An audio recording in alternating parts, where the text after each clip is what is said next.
Kanalıma hoş geldiniz. Bugün sizlere uzun süredir çiçek açmayan orkide bakımının tüm detaylarını paylaşacağım. Özellikle orkidelerinizde böceklenme, hastalık gibi problemler varsa bunlardan da kısa sürede kurtulacağız. İlk olarak orkidelerime 3 farklı yöntem için bir gübre hazırlayacağım. İhtiyacım olan bir kase dolusu su ve üzerine karbonat koyacağım. Bir tatlı kaşığı kadar karbonatı suyun içerisine koyup karıştırıyorum.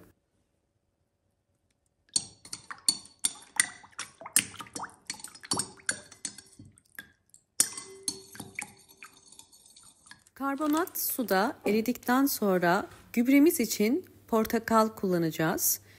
Meyve kabukları üzerinde tarım ilaçları bulunuyor ve bunların orkidemize zarar vermemesi için karbonatlı su ile bunu dezenfekte ediyoruz. 1 saat bu suyun içerisinde bekleteceğim.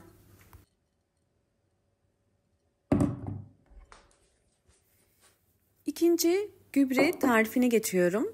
Bunun için ihtiyacım olan toz zerdeçal.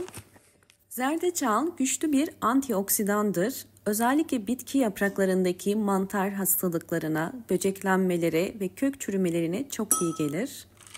1 çay kaşığı toz zerdeçalı bardağın içerisine koydum. Üzerine kaynar su koyuyorum.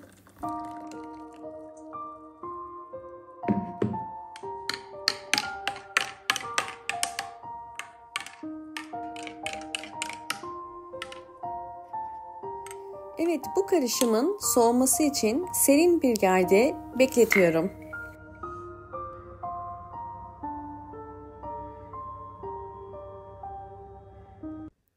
Karbonatlı suda beklettiğim portakal kabuklarını bu suyun içerisinden çıkarıyorum.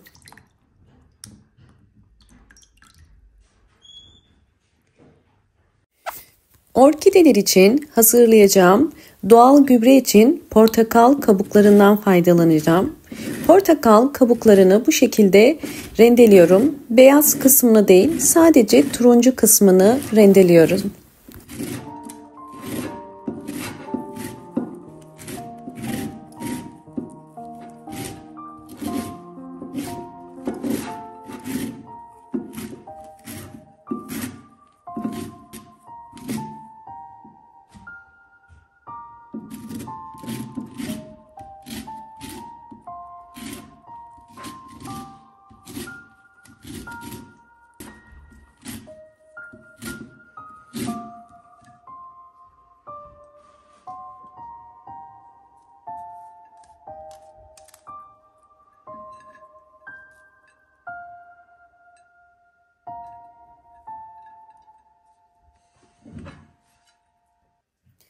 Evet, rendelediğim portakal kabukları için 1 litre su koydum.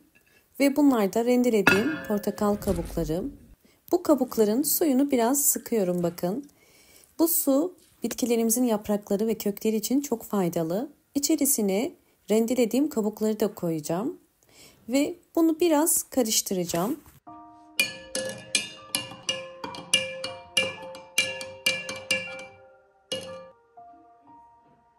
Bu suyu bir gece yani 12 saat bekleteceğim.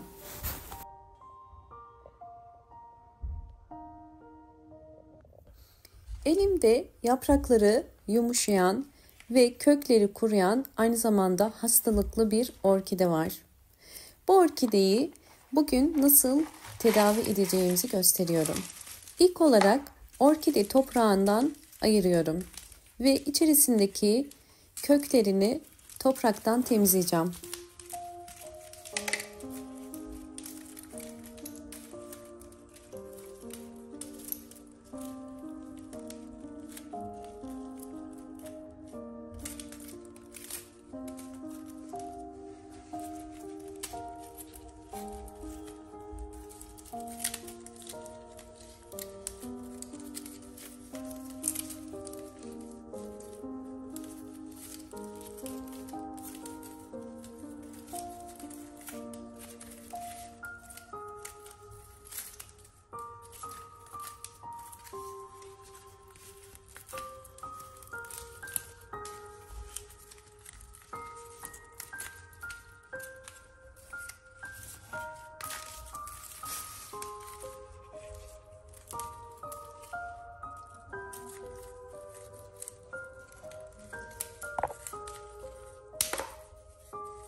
Hazırladığım zerdeçallı su soğudu. Şimdi bunu süzüyorum. Posasından ayırmamız gerekiyor.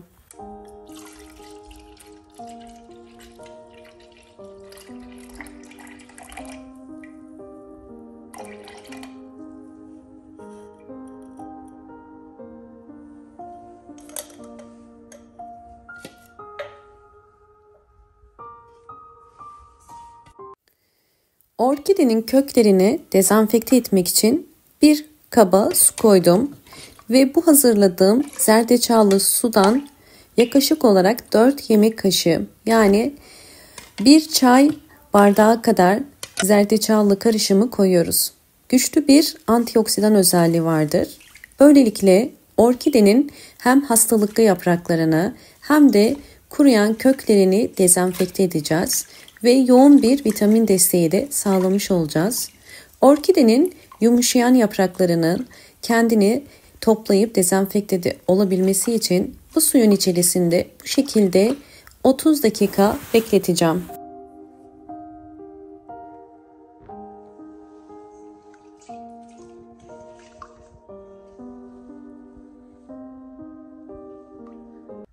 ...30 dakika beklettiğim orkidemi bu suyun içerisinden çıkarıyorum ve bir tabağın üzerine koyacağım.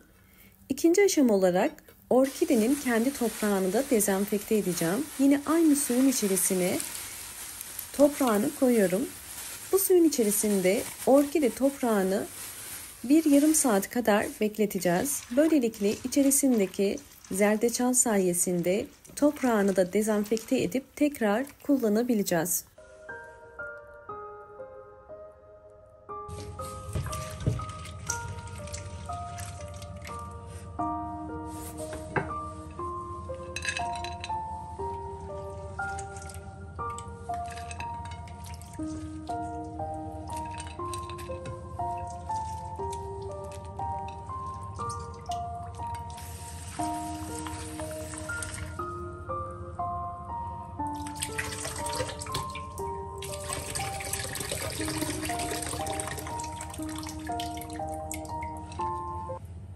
Orkide toprağım artık hazır, dezenfekte oldu.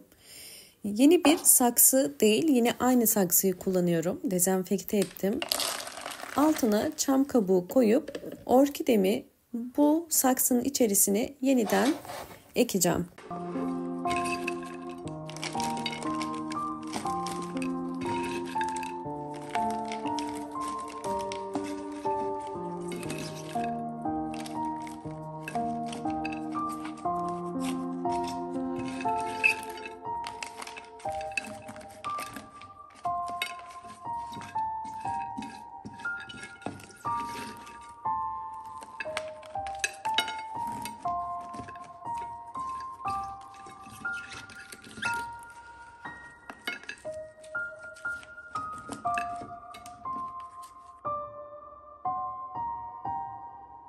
Orkideyi saksıya ektim.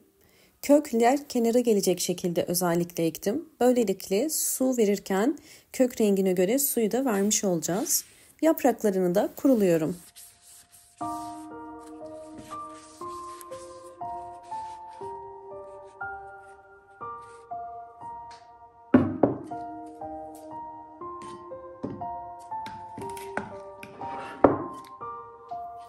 İkinci adıma geçiyoruz.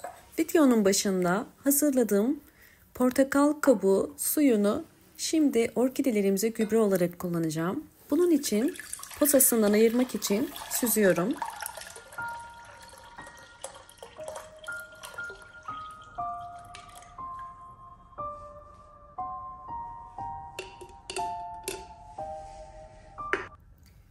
...500 mililitre portakal kabuğu suyunu koydum. Şimdi üzerine daha önceden hazırladığım zerdeçallı gübreyi de ekliyorum.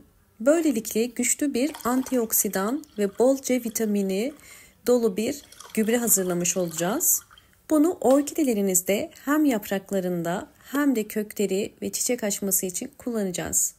Bakın toplamda 1 litreye tamamladım. Bu gübreyi yaprakları solan bir orkide için de kullanacağım. Bunun için üzerine B vitamini ekliyorum. 2 farklı B vitamini ekleyeceğim. Özellikle B vitamini orkidelerde yaprakları solan ve ölmek üzere olan orkidelerin iyileşme sürecinde hızlı bir şekilde orkidenin kendini iyileştirmesine yardımcı olur. Yeni kök ve yeni yapraklar çıkarmasına yardım eder. Bunu sadece bir kereliğine veriyoruz. Sürekli vermiyoruz. İyice karıştırıyorum. Karıştırdıktan sonra bu karışımı orkidemde 2 farklı şekilde kullanacağım. Birinci yöntemde orkideye gübre olarak vereceğim. İkinci yöntemde ise orkidenin yapraklarına sıkarak yapraklarının özellikle yeniden canlanmasına yardımcı olacak.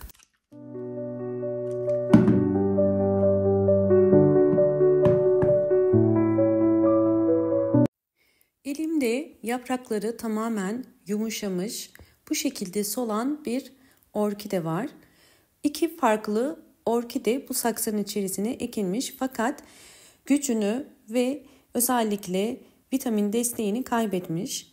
Bu orkideyi yeniden canlandıracağız. Sadece yaprakları yumuşamamış, aynı zamanda bakın bütün çiçekleri de solmuş ve dökülmüş. Bu tarz orkidelerde genelde kökler çürür ve yapraklar zayıf düştüğü için orkidenin çiçekleri de bu şekilde solar.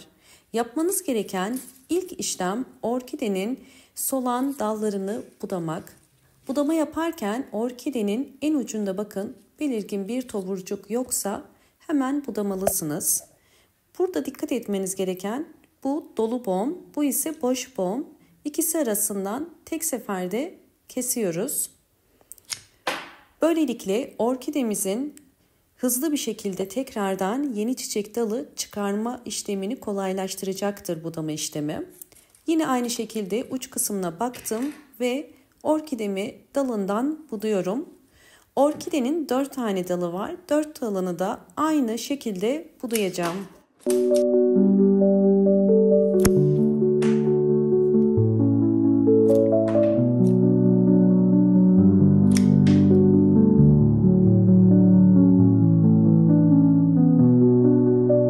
Dalı budadıktan sonra ikinci püf nokta, dal uçlarına toz tarçın süreceğim.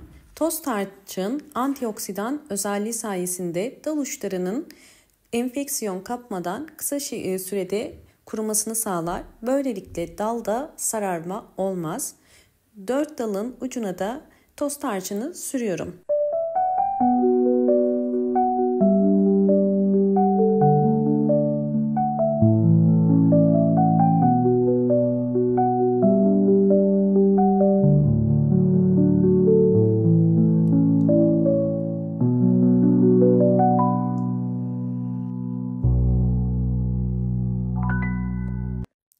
Orkidenin solan yapraklarını ve dallarını yeniden canlandırmak için hazırladığım bol vitaminli gübremden veriyorum. 8 yemek kaşığı kadar bu gübreden orkideme veriyorum.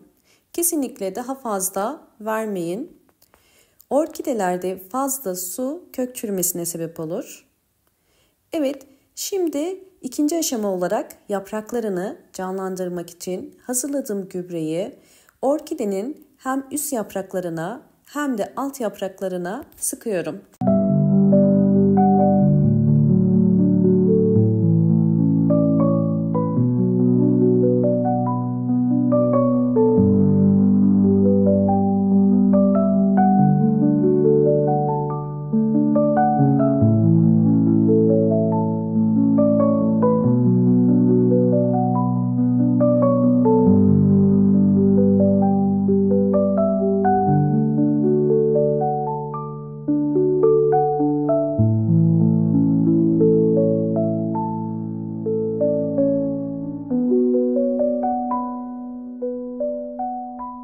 Yaprak aralarında biriken bakın bu suyu mutlaka bir pamuk ile alın. Eğer orkide yapraklarının arasında bu şekilde su birikirse yaprakların çürümesine sebep olur. Evde orkide büyütüyorsanız bunlara dikkat etmeniz gerekiyor. Şimdi bunu serin bir yere koyup üzerine sıktığım gübrenin kurumasını sağlayacağım. Ve ikinci aşama olarak videonun başında beraber ektiğimiz orkideminde yine aynı işlemi uygulayacağım.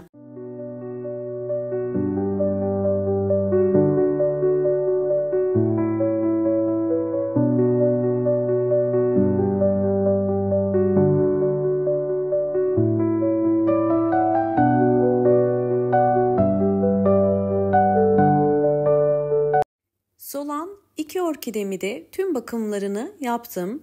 2 orkidemin de tüm gelişim aşamalarını sizlerle tek tek paylaşacağım. Lütfen sonuna kadar izleyin.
İki orkidemin de tüm aşamalarını paylaştım. Gördüğünüz üzere yapraklar canlandı ve şu anda artık daha canlı ve daha sert ve aynı zamanda 8 ayın sonunda bu orkidem bol bol yeni çiçek dalları da çıkarmış oldu. Umarım bu videom sizler için faydalı olmuştur. Videomu buraya kadar izlediyseniz ve beğendiyseniz hemen beğen tuşuna basıp kanalıma da abone değilseniz eğer bana destek olmak için abone olabilirsiniz. Hoşça kalın, sağlıkla kalın.